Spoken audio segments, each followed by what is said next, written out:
It's the Linemakers on Sporting News.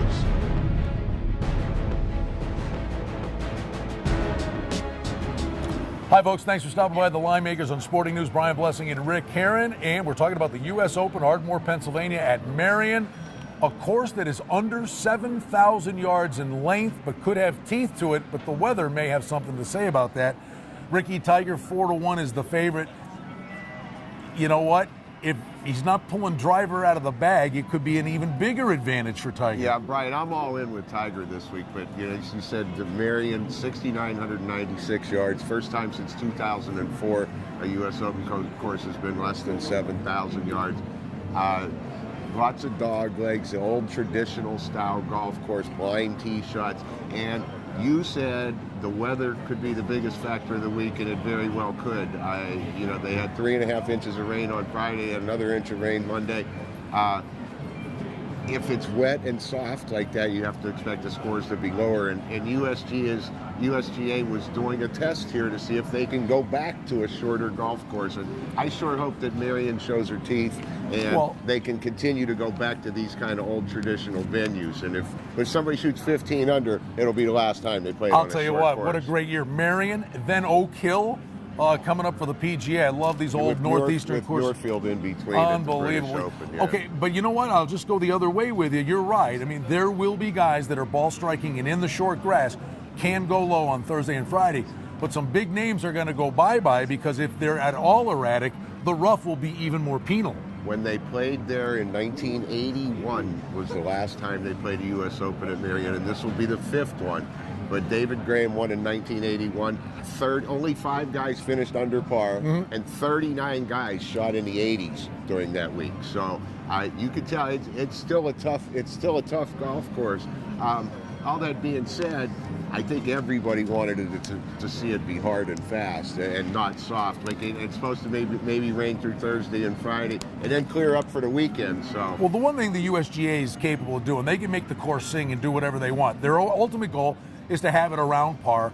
Probably will be under par a little bit more than we've seen. The Olympic was brutal last year. All right, some of the other guys. Webb Simpson, the defending champ, he's 40-1.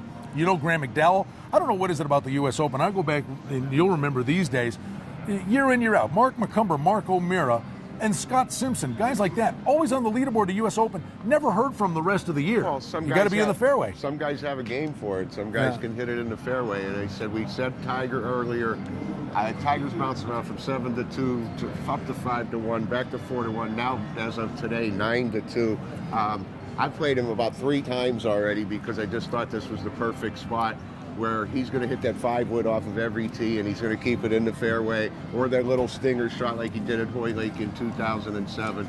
And as Lee Trevino said in 1971, this is a thinking man's golf course, and no one's a better thinker out there than Tiger Woods. Lee Trevino beat Jack Nicklaus in an 18-hole playoff in 1971 at Marion. I'll throw a couple other names out. McDowell. I like the names you've thrown out already, aside if it's not Tiger. Yeah. You know McDowell. I mean, he's always there. Cabrera. How about Cabrera? 60-1. He showed up in the Masters. But I'll throw one at you, and you give me a yay or nay on this, because I'm not a big fan of the guy. Never could believe he was number 1 in the world.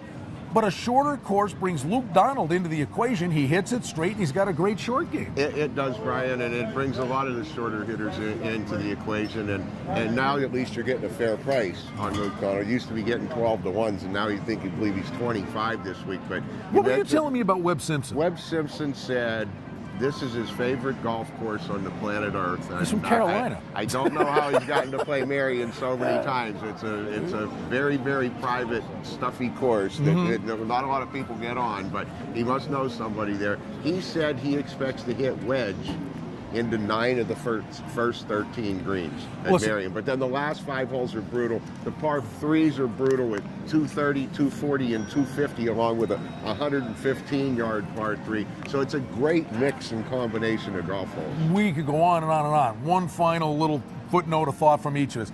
I'll say nay on McIlroy 20-1. The game is still too erratic. Westwood, he still doesn't make the 4 or 5 footers. He could contend. Adam Scott won the first major. He's a 20-1.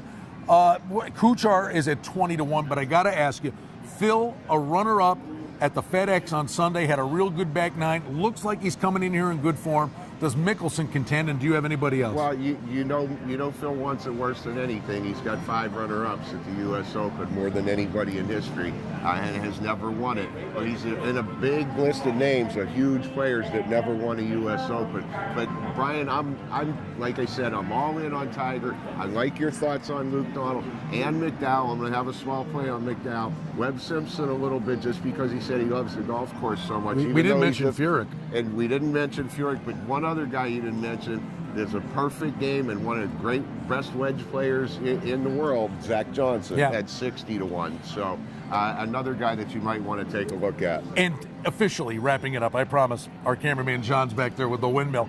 But the beauty of these majors, and we saw it last year, we saw it in the first round, we saw it at TPC.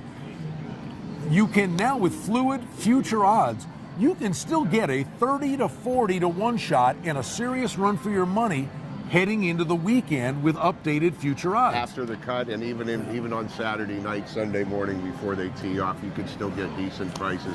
And that's a lot of the way, that's how I play golf tournaments a little. I make my plays at the beginning, reevaluate at the cut, and go from there after what you've seen for 2 days. All right, good to see you, kid. Thanks, Brian. He's Rick Herron, I'm Brian Blessing. We're both doing cartwheels. Well, mentally anyway. We're fired up for the U.S. Open at Marion, and it starts on Thursday.